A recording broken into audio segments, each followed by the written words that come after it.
What's up? What's up? What's up? My mind your money business people is me yet again with another video.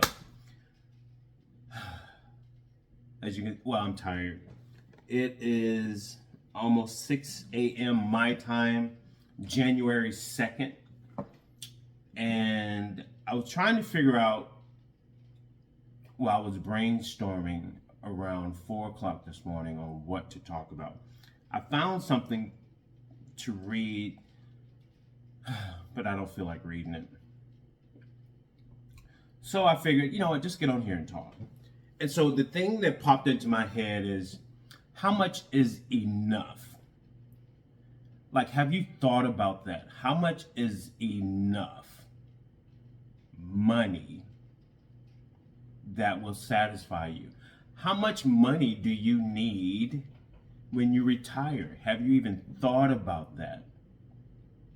I don't think most people have, because it's not something that I used to think about. Like, how much money do you need? Like, are you making enough money right now? And if you are comfortable and if you are happy with the amount of money that you make right now, so that means you're used to a certain amount of money each month. Do you plan to continue receiving that amount and more when you retire? Because right now, for majority of us, we're W-2 employees. We work for the money that we make, right? So when you retire and stop working, how will you receive your money? Are you investing your money? Or will you be paid a pension from the company that you work for? And will that pension, again, equate to the same amount of money that you're currently making? And if your answer to any of those is no, you've not thought about how much money you're going to need or how much is enough when you do retire, I urge you to start thinking about that now. What is the number? Like, if you're making, so the rule of thumb is, say whatever it is that you have invested, when you do retire, there are many articles out there that say you should draw 4% from that account each year. And you can still yet have, say if you have it set up in an annuity to where you're receiving 8% a year return on that money, say for 5 or 10 years, right? But you're only pulling 4%. So you're leaving the other 4% that the money is earning in the account. So that means your money continues to grow. And then you can also make adjustments for inflation, because if prices and goods go up, goods and services go up, you can start to withdraw more money. So let's say you're making, let's say you're currently making about $150,000 a year, and you're comfortable with that. So $150,000 a year means you're making roughly, hold on, because I'm typing this in my calculator, $12,500 a month. But of course, that's before taxes, right? And before you make any investments. But any money goes into your retirement account. Let's say you're making $150,000 a year.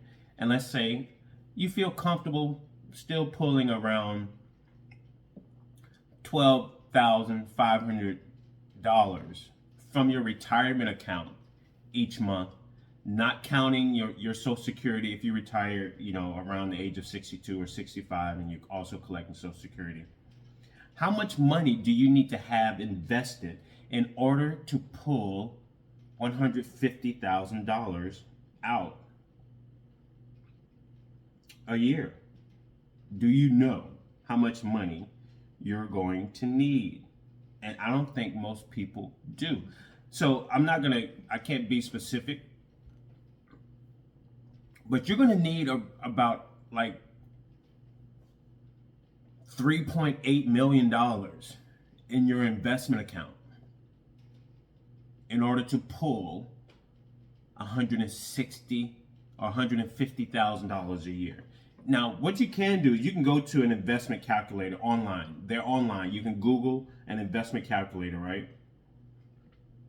And you can plug in, how much money you're investing.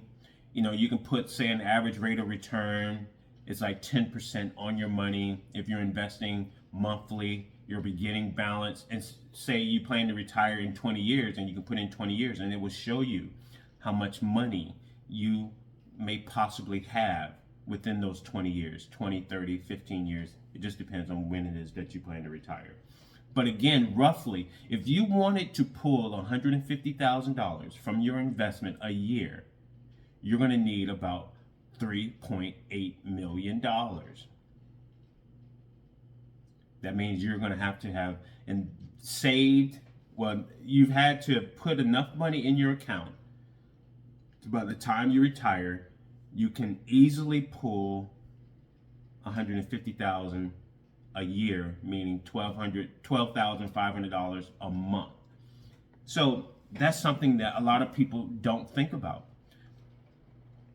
There's a lot of things that people don't plan for. But again, it's like, how much is enough? And I remember this but a chapter in a book that I was reading, and it talked about Bernie Madoff. And those of you that don't know who Bernie Madoff is, it's this guy that ran a Ponzi scheme. I think it was in the early 2000s, and he ripped off a lot of people. He was already rich, but he started ripping people off. He started taking their money. He took some people's, all of their retirement just to, to furnish his lifestyle. He was going on yachts. He was taking people on trips. And he ran that scheme for a very long time until it couldn't be ran anymore, and it caught up with him. And then he ended up going to prison. I think he's still in prison. I think I remember his son or sons, offing themselves because of the pressure. But either way, again, how much is enough? Now, I would say that's an example of money being the root of all evil. It's not money itself. It's the way that people utilize it. It's the way that people go after it. Another prime example is, what's her name? Martha Stewart. Remember, she went to prison. She went to prison for insider trading. And if you don't know what insider trading is, that's when you have inside knowledge about a company, which may be held within the stock market, and you know some information about it before it gets released to the public. And then you utilize that information to go buy more shares and stocks of that company before it gets public, because when it gets public, it's going to blow up. So if you know it beforehand, like Martha did, and you invest your money into said company, and then it goes public and you make all this money, that's called considered insider trading, and you can go to prison for that. Martha Stewart was already rich. Bernie Madoff was already rich. Bernie Madoff was a very smart guy. Martha Stewart was a very smart woman. But they still did things just to get more, what I would call greed. Like, how much was enough? Like, how much more money? Bernie Madoff was already a multimillionaire. There are these people who have money that want more and more of it, for control, to put on this facade, But again, you need to figure out how much is enough. What is your number? And so it's like, if you talk to people, like, how much money do you need? I just want some money. No, you don't need some money. You need a certain number. You need to know the exact number so you can start creating goals to reach that number. If you want to continue to move the goalpost, do so. Just don't let it get out of hand. But you need to figure out a number and start going towards achieving that specific number. How much is enough? Like I said, there have been articles that have been written, and it probably will change, that the average American needs about 2 million. One person needs about 2 million.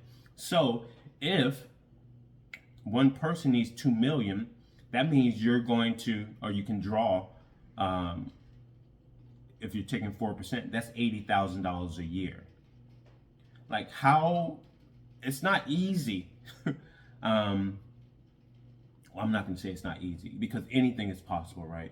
But the sooner you start putting a plan in place, the sooner you figure out how much is enough, the better. You can start working your plan. However, If you're beginning late in life, if you're at the age of 30, 40, 50, 60, starting to work a plan is better than not working a plan at all. At least you're having something, or you will have something to work towards, right?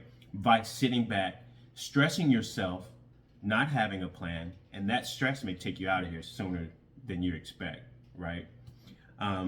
Because in my opinion, you get what you give out of life. If you're stressing and worrying about things, then expect the same things that you're stressing and worrying about to actually happen. And then you're going to say to yourself, you knew it was going to happen, because that's all you think and worry about.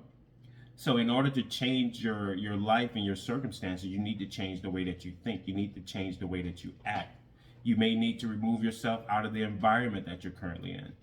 You know, people are typically worth about the same amount of the people that they hang around. So if your friends are broke, you're more than likely broke. If your friends are living paycheck to paycheck, more than likely you're living paycheck to paycheck. You can't continue to remain in the same environment and expect your life to change. You have to get around those, or you have to listen to videos like these and others that are out there on how to bring about the change that you need in your life.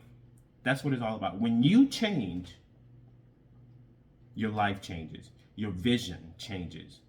Everything changes when you change. That's why my channel is called Mind Your Money Business, because I'm trying to get you to mind your business. Get out of other people's pockets. Get out of other people's businesses and focus on you, because the answer is you. The only person that's going to save you is you.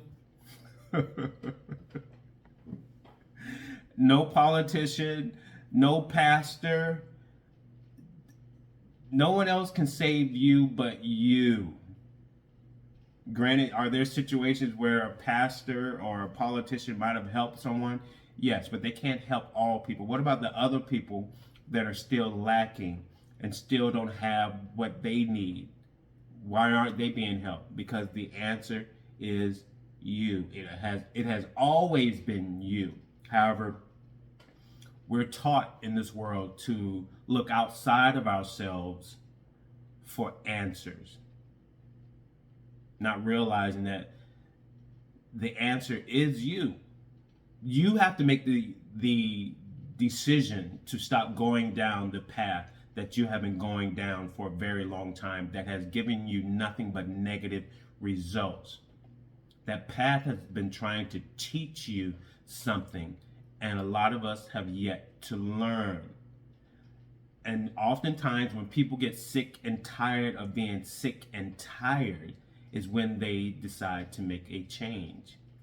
And then they blame the situations or the people that made them sick and tired for all of their bad and negative experiences. No, it was your fault. You allowed yourself to do the things that you did and might have been done. Well, I can't say that. Because I will say this.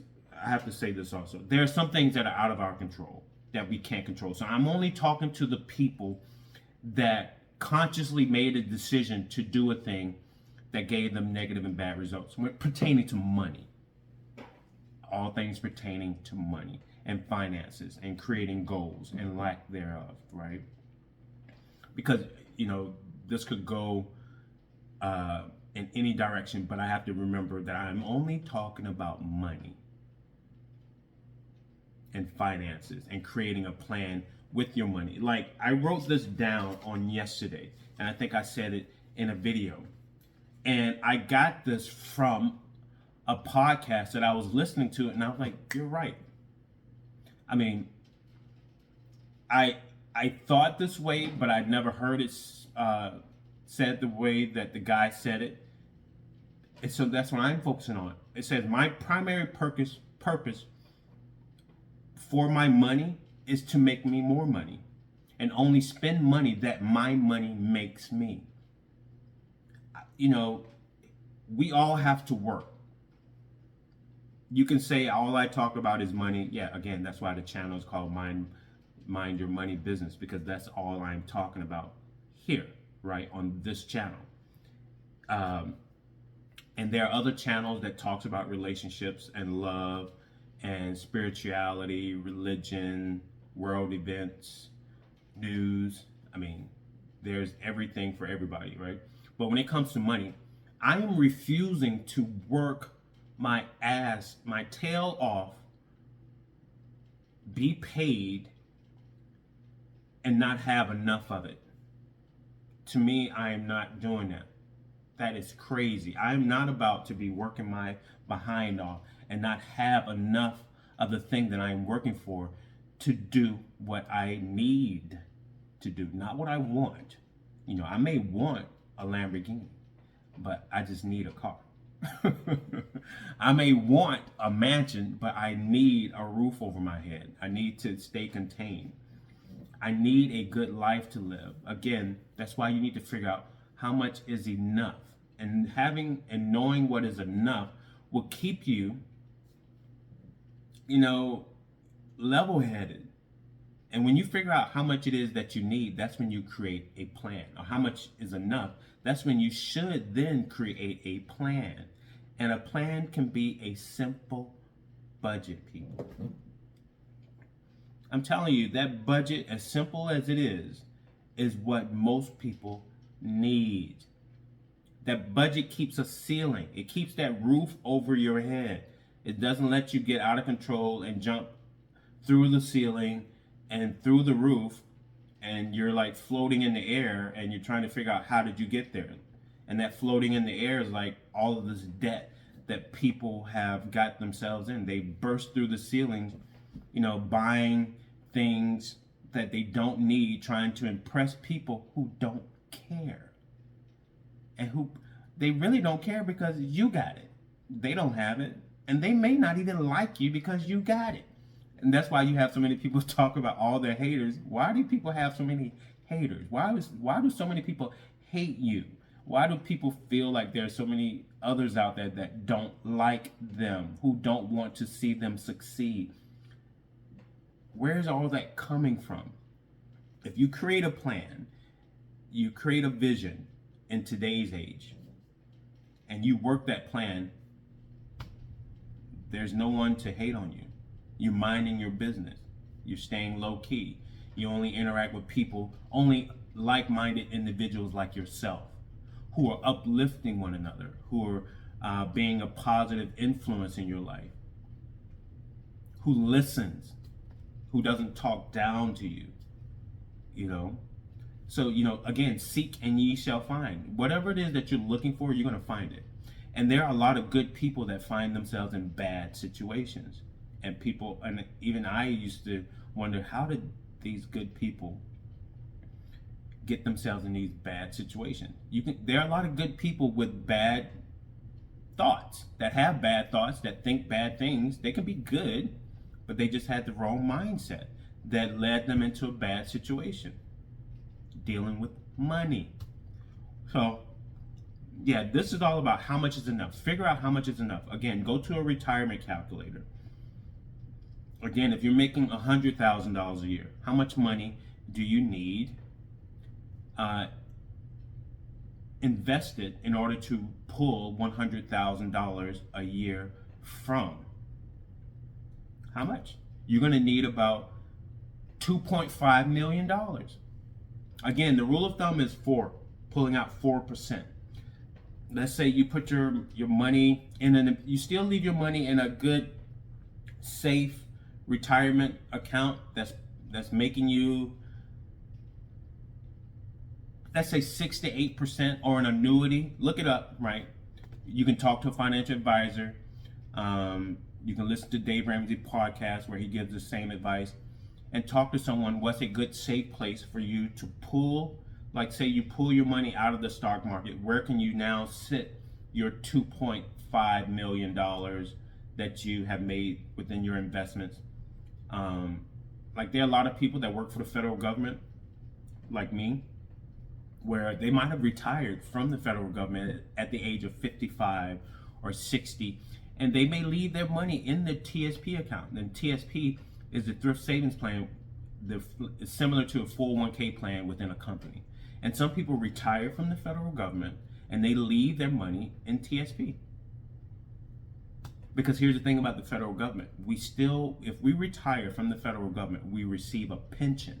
And a lot of companies out there do not pay pensions to people. All you have is whatever money you put in your retirement account, your 401k account. That's it. So there are some people, again, in the federal government, they may pull their retirement. A lot of them, like me, are retired military, so they also still receive their military retirement. And they may not touch their 401k account money. They may leave it invested. And we have like chat rooms, we have groups where people ask questions of other people like, hey, when is a good time for me to start pulling money out of my 401k? And I believe once you get to a certain age, I believe at the age of 70, they force you to start taking money out of your 401k account. You can't just let it sit there. You have to start taking withdrawals, right? But again, coming up with a plan, joining chat groups, finding out if there's a group in your town or your community that talks about things like this. There are all types of groups on social media, on Facebook. Seek and you shall find. Look for it and you'll find it. But again, you need to figure out how much is enough, people. How much is enough? You need a number. Not everybody wants the same amount. Some want a little, some want a lot. Some want more than enough. But what is the number? Figure out what is the number and how much is enough. Now, I feel like I've rambled on a lot because I thought I was only going to talk for 5-10 minutes, and now I'm at like 20-something minutes. So hopefully, hopefully this made sense, and you do understand and get the gist of what I was trying to say, because what I realized now that I have been following a plan for the last 5 years is I can't save everyone. When I didn't have a plan, I used to do too much. I used to give way too much because I didn't have a plan. And now that I've created a plan and I have structure, I don't have to keep physically giving others what I've worked hard for. I'm now teaching them how to do what I did, because what I am doing isn't easy. Lending or giving people things is, it's good to be able to do that. But what I truly would love to see are people doing what I'm doing, being able to provide for themselves. And then when they learn how to do that, then they can teach others on how to do the same. Teach their kids, their family, strangers, so on and so forth. Because again, the answer is you. So I'm going to end this video because I have to go to work. So like, comment, subscribe, share this video. Let me know what you think. If you think anything at all, because that's what I'm trying to get you to do, is think. Mind your business. Mind your money business. Stay in your own pockets. A disclaimer, I'm not a financial advisor, nor am I pretending to be one. Any and all information on my channel is for entertainment purposes only and reflects my opinions. So please consult with a financial advisor before you invest any of your money if you're not comfortable in doing the research on your own. So again, how much is enough? Figure it out, people. Peace.